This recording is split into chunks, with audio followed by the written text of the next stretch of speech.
Mártir Francisca, a Santa de Aurora, Ceará.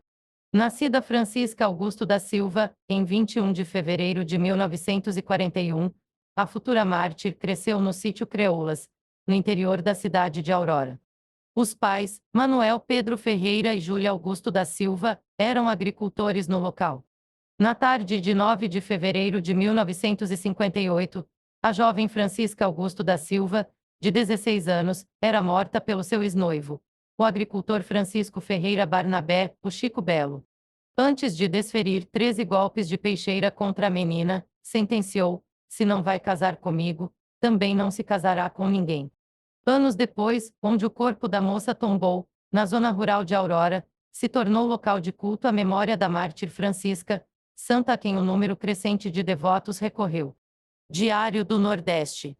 Morte de mártir Francisca, em Aurora, completa 62 anos. Uma das regiões cearenses com os mais altos índices de violência contra a mulher, o Cariri acumula história de martírios no imaginário popular. Outras crianças e jovens vítimas de violência também foram aclamadas santas. Escrito por Antônio Rodrigues. regeo@svm.com.br. 8 de fevereiro de 2020, 22 horas e 27 minutos. Na tarde de 9 de fevereiro de 1958, a jovem Francisca Augusto da Silva, de 16 anos, era morta pelo seu ex-noivo, o agricultor Francisco Ferreira Barnabé, o Chico Belo. Antes de desferir 13 golpes de peixeira contra a menina, sentenciou: se não vai casar comigo, também não se casará com ninguém. Anos depois, onde o corpo da moça tombou, na zona rural de Aurora, se tornou local de culto à memória da mártir Francisca, santa a quem o número crescente de devotos recorreu. A história dela é semelhante à de outras meninas, vítimas em crimes hoje tipificados como feminicídios, como a da menina Benigna Cardoso, de Santana do Cariri, que no dia 21 de outubro se tornará a primeira beata cearense. Após sua morte de Francisca, toda a família deixou Aurora, exceto sua irmã Maria Júlia Ferreira, 2 anos mais velha, que está com 80 anos. A gente era amigo demais. Irmãos unidos, nunca brigamos. A gente não esquece. Não. Conta. Francisca conheceu Chico Belo e namorou com ele por 10 meses, antes de noivar. Júlia também ficou noiva na mesma época. Contudo, seu pai impediu que a filha mais nova se casasse, pois não tinha condições de fazer 2 casamentos num ano só. Ao ouvir aquilo, o agricultor não quis manter o compromisso.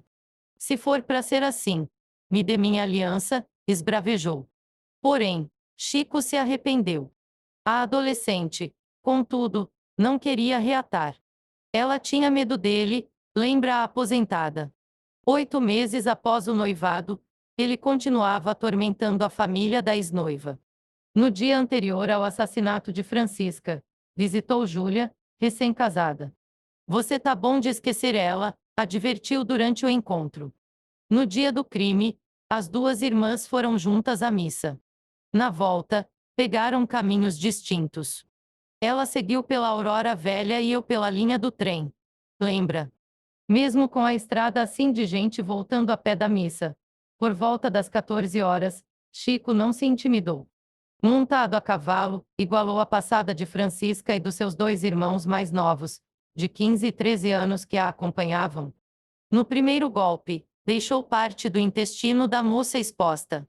Mesmo cambaleando, a menina ainda chegou até um pé de pereiro. Ao perceber que ainda estava viva, desferiu mais 3 facadas. Ninguém o impediu. Chico tentou fugir de Aurora, mas a polícia o encontrou. Foi julgado e condenado a 24 anos de prisão, em Fortaleza. Cumpriu 19 anos e voltou a morar em Aurora. Pouco tempo depois, foi assassinado com 6 tiros. Na época, o delegado descartou vingança, já que os familiares de Francisca, com exceção de Júlia, deixaram o município. A morte brutal da adolescente comoveu a comunidade. Velas foram acendidas debaixo daquele pé de pereiro.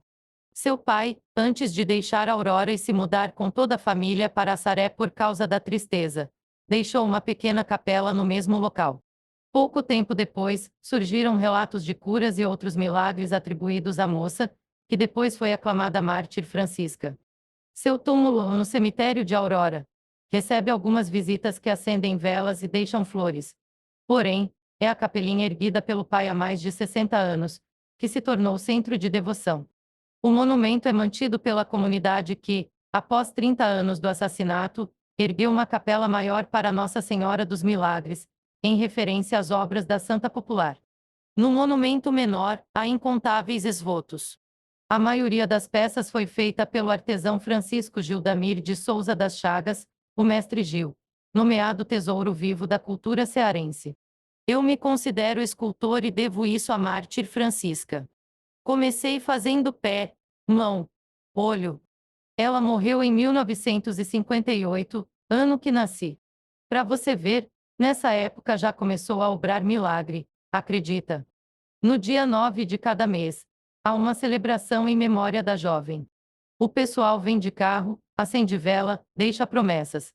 Conta o agricultor José Ferreira Brito, sobrinho de mártir Francisca, que ajuda a administrar as duas capelas. O jornalista e pesquisador Delano Rios ressalta que a santidade popular não é um universo tão distante da santidade da Igreja. Há incontáveis santos da hierarquia oficial. Muitas dessas devoções surgiram do meio popular, e só depois foram reconhecidas pela Igreja.